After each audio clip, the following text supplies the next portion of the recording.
Let us spend our time discoursing upon things that are profitable. To talk of things that are good, to me, is very acceptable, with you or with any other.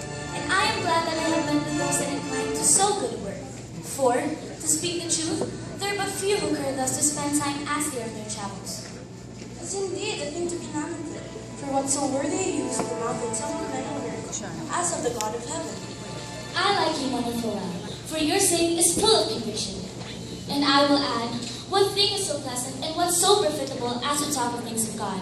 What thing is so pleasant that a man may have delight in the things that are wonderful? That is true, but to be profited by such things in our talk should be our chief design. That's it that I said, for to talk of things that is most profitable. For a man may get knowledge of many things, as of the vanity of earthly things and the benefit of things above. All this is true, and glad am I to hear this from you. Alas, the want of this is the cause that so few understand the need of faith, and the necessity of grace in their soul, in order to eternal life.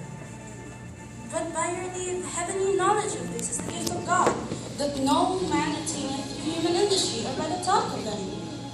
All this I know very well, for a man can receive nothing except it be given to him from heaven. All is of grace, not of works. I could give you 100 scriptures for the confirmation of this. Well, what is that one thing we shall find and discourse upon at this time? What you will, I will talk of things earthly or things heavenly.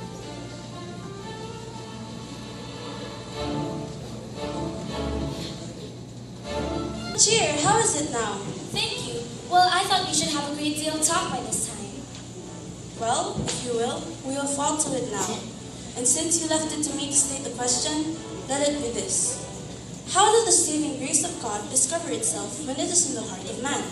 I perceive then that our talk must be of the power of things. Well, that is a very good question, and I shall be willing to answer you, and take my answer in brief. Thus, where the grace of God is in the heart, it causes there a great outcry against sin. Now, let's consider one at once. I think you should rather say that it shows itself by inclining the soul to abhor its sin. Why?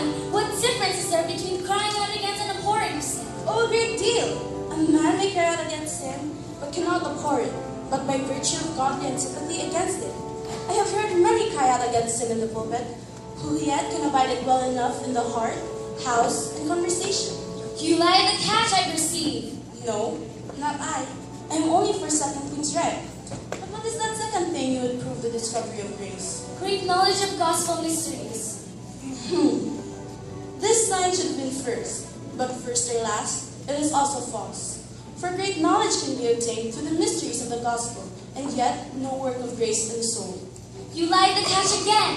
This is not for edification. Well, if you please, propound another side how the discovery of grace works. Not I, for I shall see that we shall not agree. Well, if you will not, will you give me leave to do it? You may use your liberty.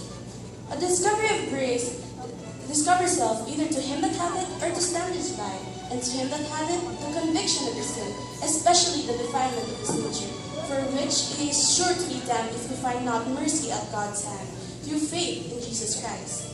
Nay, my part not now is to object, but to hear. Let me therefore have your second question. It is this. Do you experience the second part of the question, and doth your conversation testify the same? Or standeth your religion in talk, and not in truth indeed? You come now to experience, to conscience, and to God, and to appeal to Him for the justification of what is spoken. This kind of discourse I did not expect, nor am I disposed to give an answer to such question. Because I saw you forward to talk. Besides, to tell you the truth, I heard you are a woman whose conversation lies in your mouth profession. Since you are so ready to take up reports, and judge so rashly as you do, I cannot but conclude you are some peevish, melancholy woman, not fit to be discoursed with, and so adieu. Wow.